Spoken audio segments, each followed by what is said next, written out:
Cape Horseshoe, its breathtaking coastline and iconic lighthouse are postcard perfect. For Tony and his wife Angie, however, life on the water is all about the birds. Surrounded by marsh, trees and ocean, they've found a birdwatcher's paradise. But first we'll visit Prospect, where granite coves offer safe harbour for those who can navigate the perilous channels. This lighthouse-inspired home overlooks the bay like a beacon from a bygone era.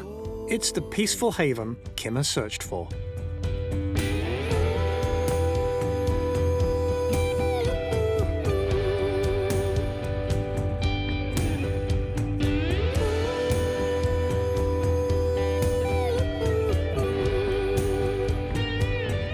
Water, deep, flowing, mysterious, ever-changing yet constant. The inspiration of artists and adventurers, it's the foundation of life. We are drawn to it, to watch it, listen to it, immerse ourselves, and for the fortunate few, to live beside it. I'm a maritimer at heart. I grew up in Nova Scotia. I met my husband and ended up in Vancouver for 22 years. Raised my family out there.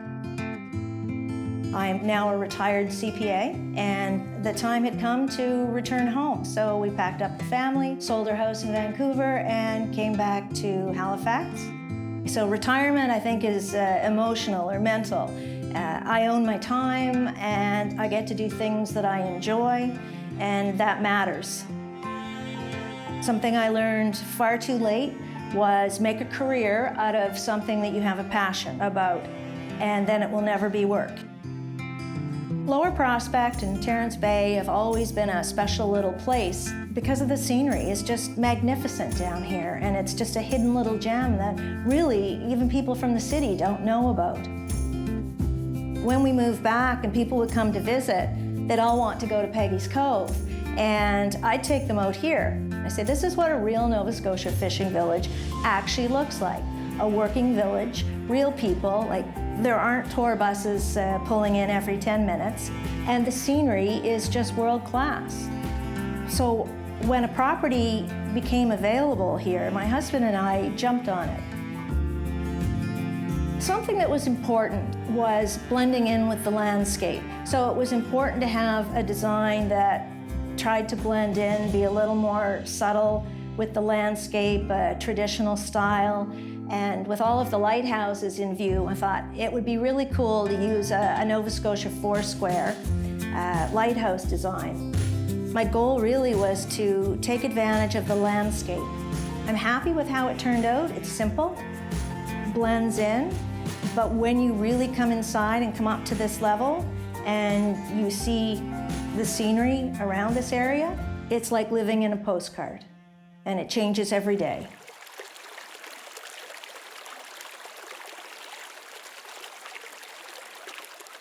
The scenery is magnificent. You have 360-degree views from the house in various rooms. Depending on the weather, depending on the day, the time of day, it's always changing. It's as magnificent in a storm in the winter as it is on a beautiful, calm, sunny day in the summer. This is one of the most beautiful places you can find, and I think we neglect to think, hey, that's in our backyard, literally, and we don't often appreciate what a wonderful place we live.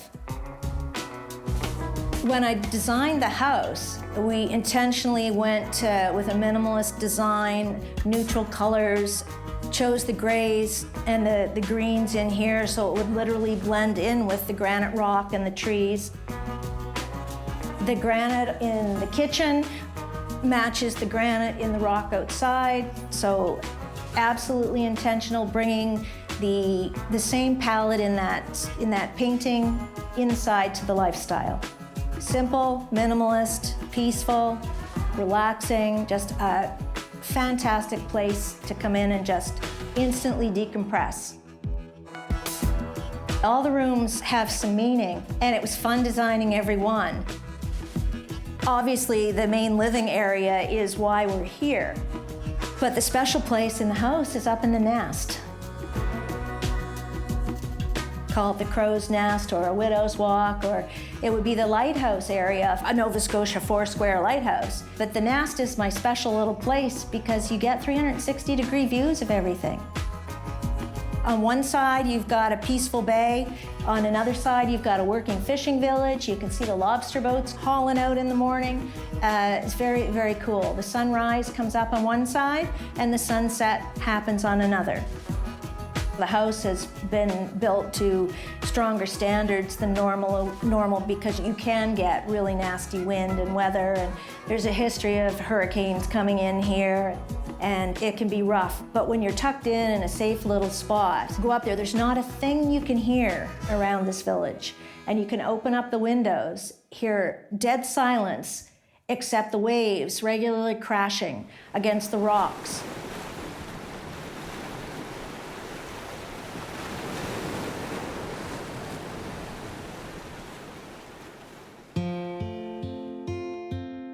It was important to pick a traditional Nova Scotia style. You don't want to disrupt a good thing. One of the best things about these little villages and little places is keeping them charming.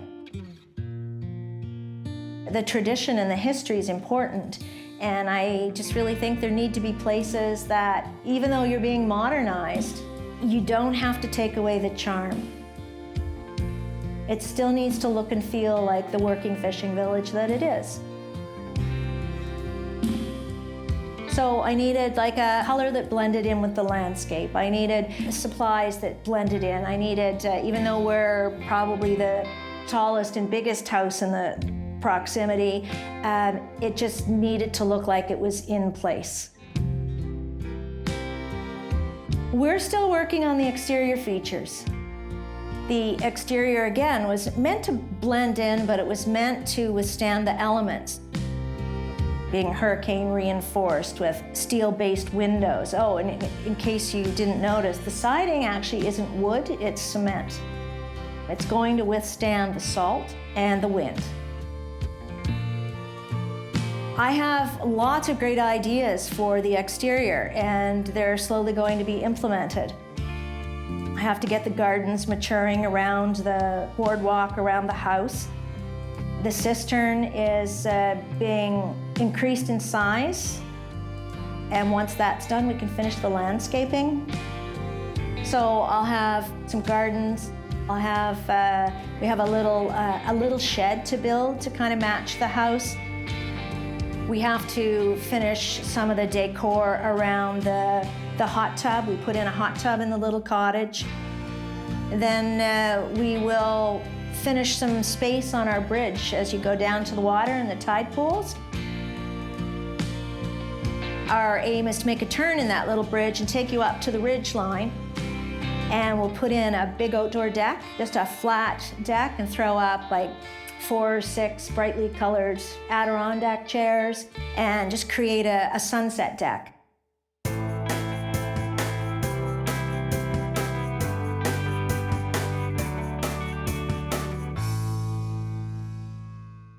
I worked in a world where, burnout was normal. You'd field work phone calls at 10 o'clock at night. That was just the norm. It's a completely different lifestyle moving from Vancouver back to smaller Nova Scotia, and I wouldn't have traded it for anything. It's been better for our family. People aren't on the go as much. You're not spending an hour in traffic going to work and from work or trying to get anywhere. That's a big lifestyle change. And I think everybody in our family has really enjoyed it because we've been so fortunate to move from a city, move to a smaller city, and be able to, afford a really great lifestyle. We've been fortunate to, settle in a great family home on a great piece of property. I don't have a whole lot of stress over anything anymore. It's really quite a big change to wake up in the morning and think, okay, I have my plan for the day. I have control over my schedule. I don't have to be up and in the car at 7 fighting traffic to go downtown. I can plan my life around what I want, and I can work the days I want to work, and I can just take a day and relax. It just gives you choice, it gives you flexibility, it gives you an emotional attachment to a little piece of land, like just a little sense of sanctuary. Oh, the family loves living by the water because it just creates a lifestyle. They love coming here. They're starting to use the house too. Like, my daughter just turned 16, my youngest, and she had a weekend here with her friends. They cooked their own meals, shopped, watched scary movies all night, and just had a wonderful time. So it gives them their own independence too.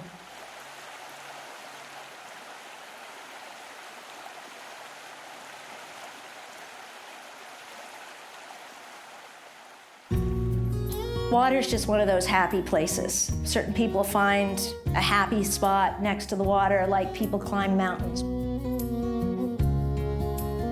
Why do they climb mountains? Why do you go and sit in a mountain in a cozy little spot? Why do you take the same hiking trail to get to a little spot where you sit and eat your little picnic lunch that you brought? You just have a connection with the place. And it's not all water, it tends to be unique. I have a connection with this piece of property that I can't explain. Like, this is a story. Every time you come here, there's a story unfolding in front of you out there. I really like the aesthetic product that we turned out. It's got the feel, it's got that comfort. I think we've created a great space. I've had probably 3 different people reach out and say, hey, would you sell the property? Yeah, no. And I don't think I'd sell any of my waterfront properties, because it's not about the price. It's about what I've got here.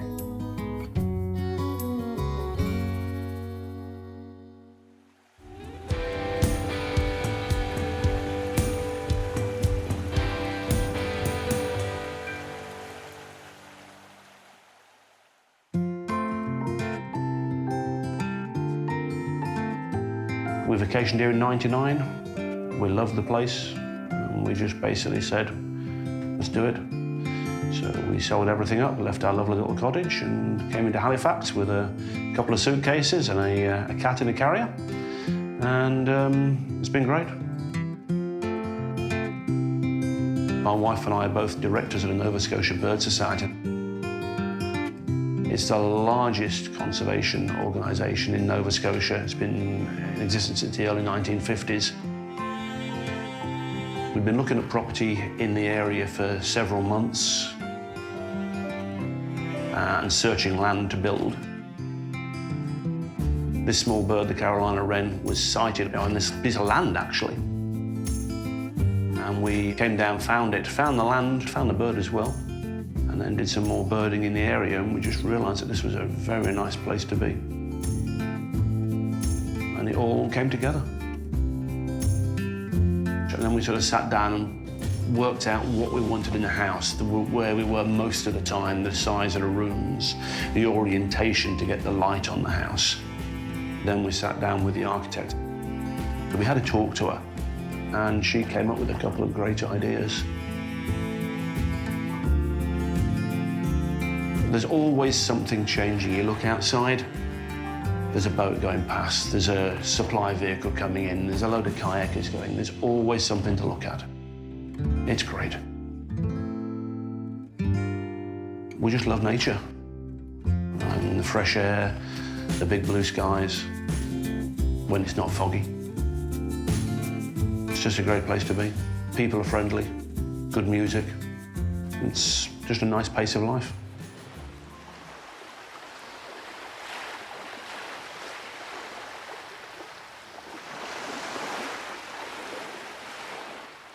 The kitchen, I think, works really well. It was actually installed in a very high-end house in Dartmouth, in Portland Estates, a few years ago. And it cost close to $40,000.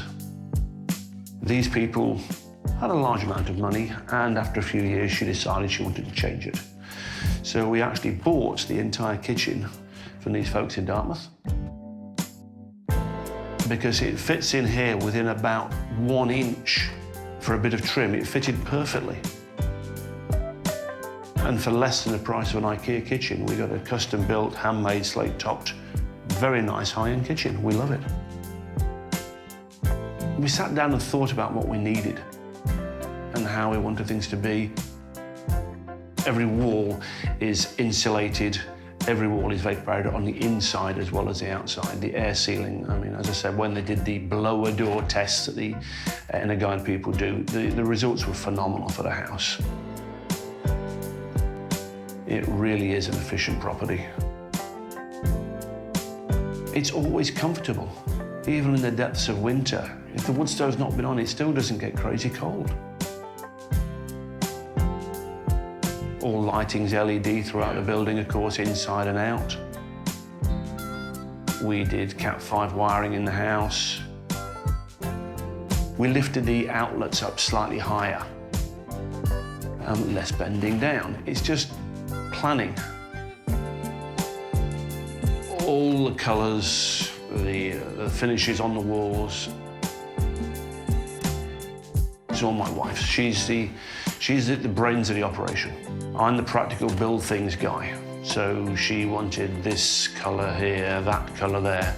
So she tells me what she wants in the finish and I'll just do it.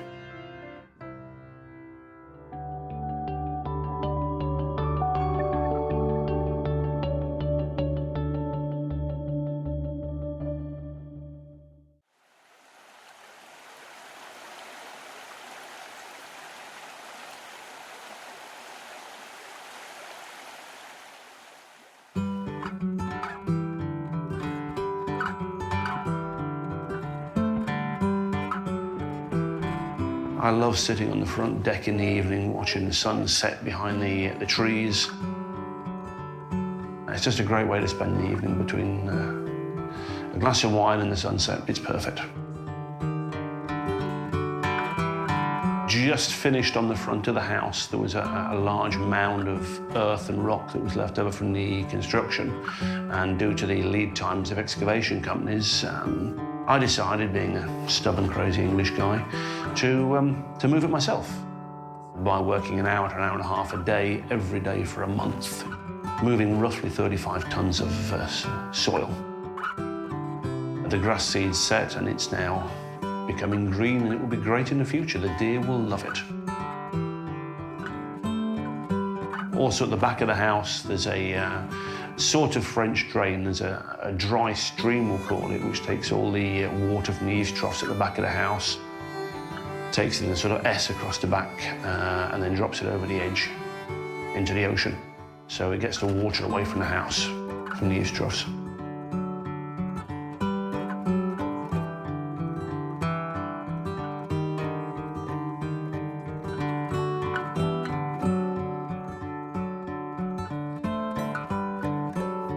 The outside was done for low maintenance, so it has got vinyl siding, not the best material in my humble opinion for the outside of the house, but the most practical for the future because you can just wash the salt off it.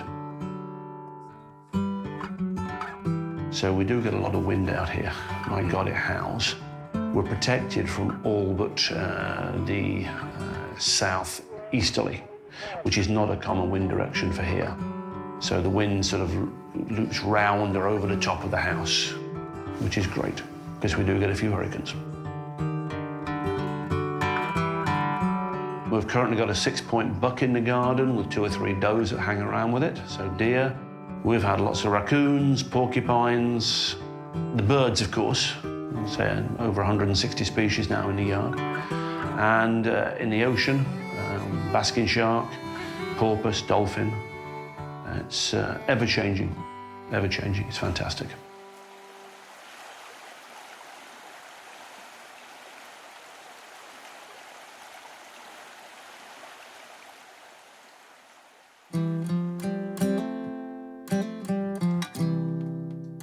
It's all about the birds.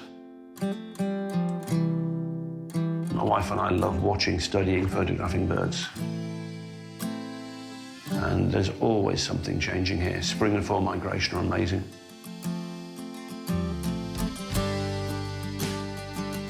Both front and rear, we've got spotting scopes set up overlooking the ocean. There are cameras lying around everywhere that you've seen. Binoculars are always within arm's length of us.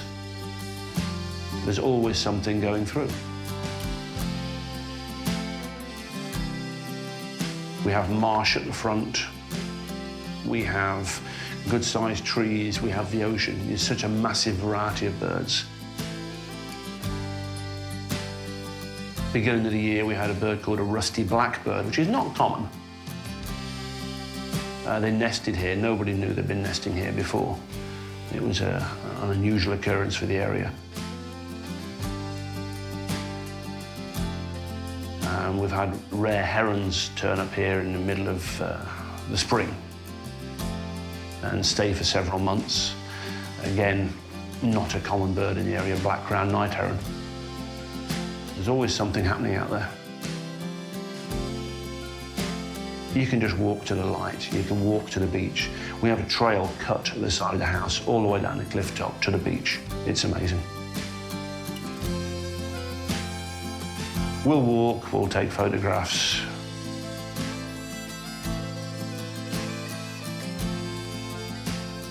And I enjoy fishing in my garden. I can just walk down there in the evening with a cold beer and pull a few mackerel out of something. It's great.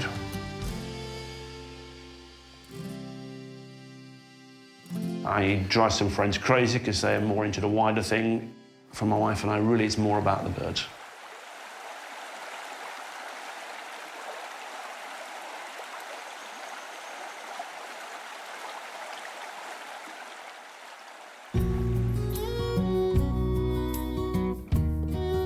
Two major challenges.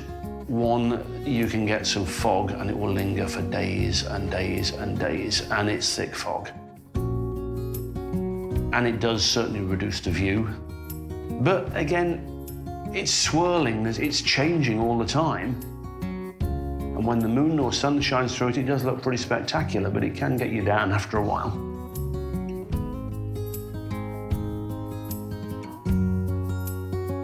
The other downside is the salt. The salt corrosion is quite interesting. You also get very, very good at washing the windows and cleaning the windows at the back of the house. And we've already replaced some outside light fittings and door fittings after 2 years because they're corroded away.